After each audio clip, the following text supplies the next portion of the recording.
Welcome back, everybody, to my Link to the Past walkthrough. Where we last left off, we defeated the Palace of Darkness. So we're going to grab some stuff before we head to the second dungeon, the Swamp Palace. Just to let you all know, I'm not going to get everything that you can get right off the bat because I want to split the video so you have something to do before the other two palaces. But you could get everything in this video. These hide out in the Skull Woods before you hit those temples, before you hit the Swamp Palace, I mean. Or you can skip this and do this later on. But I'm trying to, you know, split from just going to dungeon to dungeon, do this all at once. So this part will be split to two parts because it's a lot of stuff I'm covering. So bear with me on this one. Is one of the two that will be split. So I'm just laying it out. The other one will be Tower of Ganon because that dungeon was huge, but you'll find we'll get to that later. So first we're in the dark world. I'm heading towards the Ocarina field, where the Ocarina kid lives. They call it the Flute Boy because they call it Flute in I think this game only, but they changed it to Ocarina, I mean, in Link's Awakening.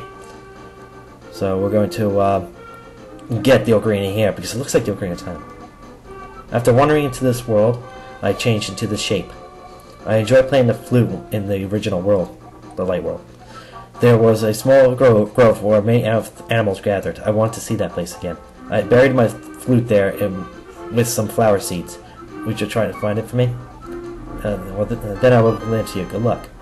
He tells you it's in a flower patch, but there's so many flower patches in the light world. But I'll show you exactly where it is. Kind of made a mistake before.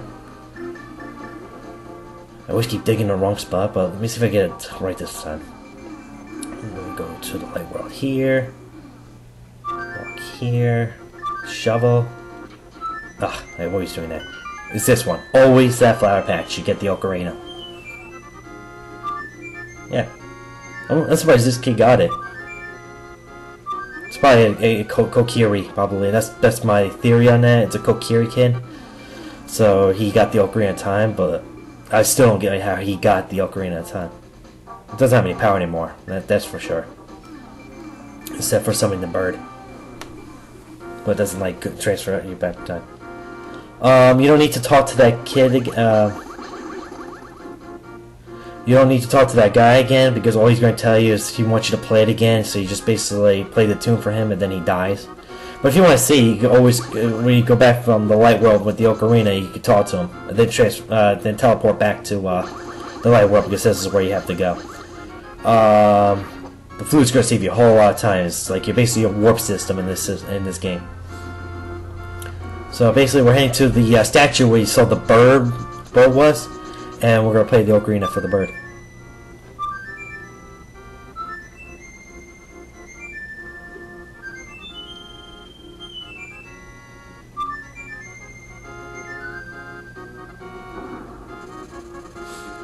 And here's the bird. Well, basically, it looks like a duck or a goose, doesn't it? It doesn't look like a typical bird, but at least this bird helps you. He helps you warp. So we got the first one done, and now we're heading towards. We're going to go to the village of. Oh, actually, we're gonna warp. We're gonna warp. Where we're gonna head to? Why did I warp back here? How stupid of me. What am I thinking about? Oh, I know what I'm doing. Hang on. Bear with me for a second. I don't know what I'm doing. Besides this, I'm having a brain fart. I had a brain fart, so I apologize for that. I apologize for the kid screaming in the background because because he's a brat. So I apologize for that. So we're gonna head to the village of Outcast. Because I'm gonna head back to. I'm gonna hit some pieces of heart over here. This is like the quickest shortcut to it.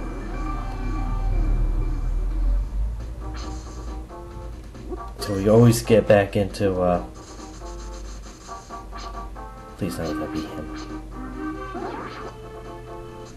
So we're gonna head back to the village. I mean, we're gonna head up to the oh my bad, the graveyard. I think that's where I'm gonna go. I'll let you know. I might change my mind along the way, but I think I'm gonna head to the graveyard. We're gonna pick up our piece of heart there.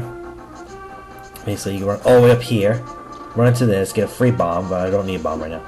Run up these stairs and go to the light world.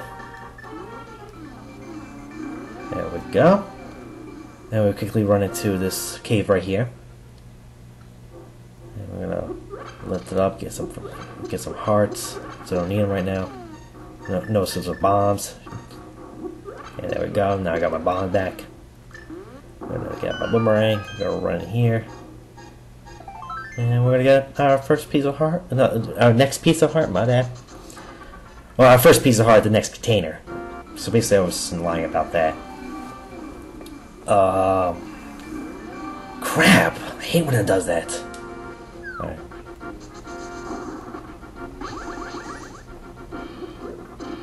So we're gonna go all the way down here, all the way here. We're gonna head up to we're gonna head up to the Death Mountain, or what? I forgot what they call it in this game. Oh, I can't believe it. It started with an S, Peak. But first, before we go in there, we're gonna run into this tree because here's another piece of heart. Ah, come on. Yeah, before I forget to do that, the lumberjacks leave after the after the Palace Darkness, so you really can't get there until. Well, I think they get out of there, but I just wait till now. And here's our second piece of heart. They leave when you hit the when you get to the dark world, so we're going to wait on that. We're gonna grab our flute now. Now we're going to head to the mountain because we're gonna pick up another. Don't think another piece of heart. Oh, we're gonna pick up the cane, definitely. And anything else I forgot to pick up, but I think it's just we're gonna get the cane. Because yeah, I know some people find it very useless in the game. They're saying, "Oh, the cane's useless; it's not that good." But I find it very, very helpful in Misery Mire because of those spikes on the floor. So you know, I don't feel like using my magic cape. So I'm not sure. I don't know. I think magic cape gives you damage or something. I'm not sure. Correct me if I'm wrong on that. But first, we're gonna go down here, grab my hammer, go get the cane. I'm gonna hit this thing down, whatever those things are. You can't really run through it with the Pegasus boost because you're always gonna get hit. So I'm gonna go as fast as I can. I'm definitely glad I got a potion on me, so I need it right now. Ding ding ding ding ding. There we go. Quickly lift up this rock, throw this down, grab some hearts, so I don't have to waste another potion. Get my hammer. I don't know why I'm doing that. And here's the cane of Barina, whatever you call it. I don't know how to say it. And basically, waste all your magic power, run, so I can keep all my hearts, because I could get magic power, green medicine for free. So why bother and buy 2 red potions? Where I could just get the green potion for nothing. So that's my idea of it. And we're going to head back to the light world. We're going to head back to the potion shop. There we go. And we're gonna get my red medicine again and go get a free green potion before I continue.